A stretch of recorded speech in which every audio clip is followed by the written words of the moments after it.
And as children, he used to tell us stories about two officers who later on joined the Pakistan Air Force and who were his flight commanders in the Second World War, flying Spitfires over Burma and later after the war in India.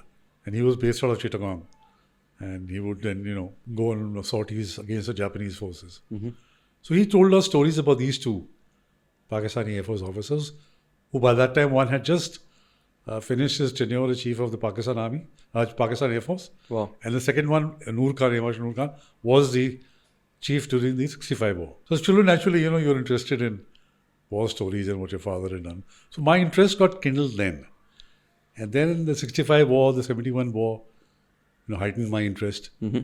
In college and university, I studied the freedom struggle, partition of India. So in a sense that I got really interested in Pakistan because of that. So all these wars that you were listening about when you were young is what you got interested in. And the background of my father's stories about these two Pakistan Air Force officers who had been his flight commanders. But studying Pakistan on another level that you understand them as well, sir, but there has to be more significance to the connect with Pakistan. Yeah, so then during my career also studied Pakistan to some respect, but I really took off after my superannuation, after I retired. Then I read much more on Pakistan. I really read a lot on Pakistan. One thing that struck me was that most of the attention in India gets focused on Indo-Pak relations or infiltration or terrorism. Or Kashmir. On Kashmir. Mm-hmm. Nuclear issue. Very few people pay attention to what is happening inside Pakistan. What is its economic development? What are its parameters? What is the water situation like?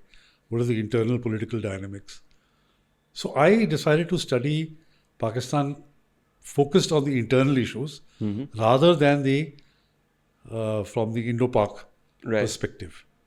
So all my books, if you see, are based on an understanding and the study of what is happening inside Pakistan. So, for example, my first book, Pakistan, Quoting the Abyss, I coined an acronym, WEEP, which looks at water, education, economy, and population. Now, these are not, shall we say, sexy subjects. Nobody studies them in detail. I went into a lot of depth. Right. I studied the issue of madrasas, the issue of ideologies. I studied the Pakistan movement and talked about it, that whether Pakistan's problems are current or they're carrying the baggage of the Pakistan movement. True. I did all that, and there was a lot of appreciation because very few people are actually doing Pakistan studies in India. My second book was on Pakistan leadership. Okay. From Jinnah to Nawaz Sharif and Musharraf. I have to add another chapter on Imran Khan as and when it happens.